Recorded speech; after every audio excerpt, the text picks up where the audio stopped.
Continuing our reading in Ragweed and Poppy by Avi. This episode is chapter 22, Lotar Again. Lotar rushed out onto the grassy area. "Back off!" cried Ragweed. The mice, seeing the young raccoon, needed no warning, but scrambled back into the protective branches of the bushes at the edge of the clearing. Once there, they crouched down and kept their eyes fixed on the raccoon. For his part, Ragweed dashed to a tall bush, crept up behind its leaves, and then peeked out to see what the young raccoon was doing. Lotar, standing on his hind legs in the middle of the grassy area, was gazing around. "Ragweed!" he called. "Where are you? Please come back. We can have a play date."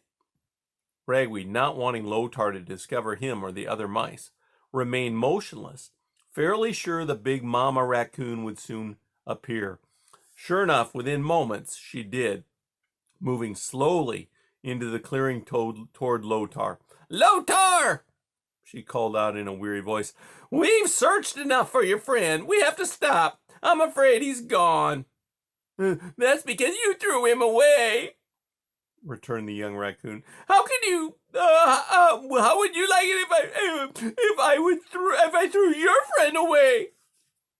"I'm truly sorry I did," said the mother raccoon. "I didn't understand everything that had happened. I'm truly glad your friend helped you and brought you home. But Lotar, what's done is done. All this chasing around for that mouse has to stop. I'm exhausted. We need to go back to the cave where we can both take a nap." "I don't want a nap." "If you don't, I do." "Can't I spend a few more minutes looking for my best friend?" pleaded Lotar. "Can't I please?" "A few more moments, that's all." The big raccoon lay down in the middle of the grassy area. "Goodness," she said, "it's warm." "Ragweed!" Lotar shouted. "I'm right here. Please come. My mama's sorry she threw you away. Aren't you, Mama? Say it." The mother raccoon already had her eyes closed. "Mama!" called Lotar. "You have to say you're sorry. You threw Ragweed away loudly so he can hear you, or he'll never come back." The young raccoon went up to his mother. "Mama, are you sleeping?" He gave his mother a soft poke. After a moment, he said, "I guess so." Lotar stood up on his hind legs and looked around the clearing again. Then he began to wander around. He had not gone more than a few feet when he suddenly stopped. "Oh my gosh!" he shrieked. "Mama, look! I think it's a snake!" Ragweed, from behind the bush leaves, had been watching and hearing it all. "Dude," he thought, "it's a snake skin." He would have called out, but had absolutely no desire to let Lotar know he was so near. "Mama!" whispered Lotar. "There's a snake here in the grass. I'm scared. Wake up, please. You need to get it away." Ragweed waited. Surely he thought the mother raccoon was going to wake up, but the exhausted raccoon remained sleeping. Lotar began to run away from the open place, far from the snakeskin and deeper into the meadow. "Bummer," said Ragweed. "He's going right toward where Poppy is." From behind Ragweed, an impatient Basil softly called, "Ragweed, what's happening?" "Dude, chill a bit."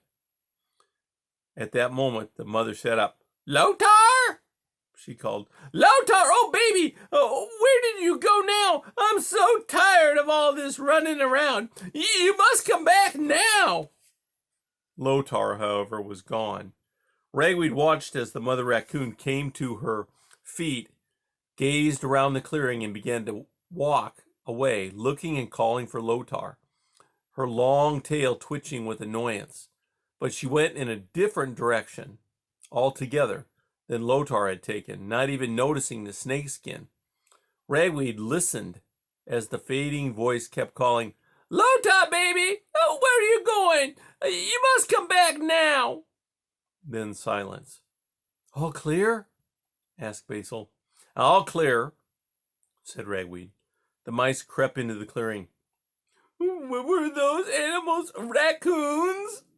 Asked Glory, her big ears twitching. Yep, said Ragweed. We've been told to avoid them, said Catchfly. They might harm us.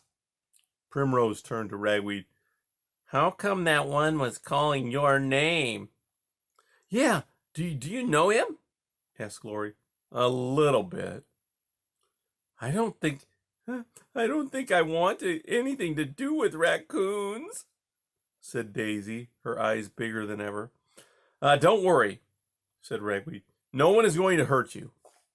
He looked out over the clearing, which was now completely clear of the raccoons.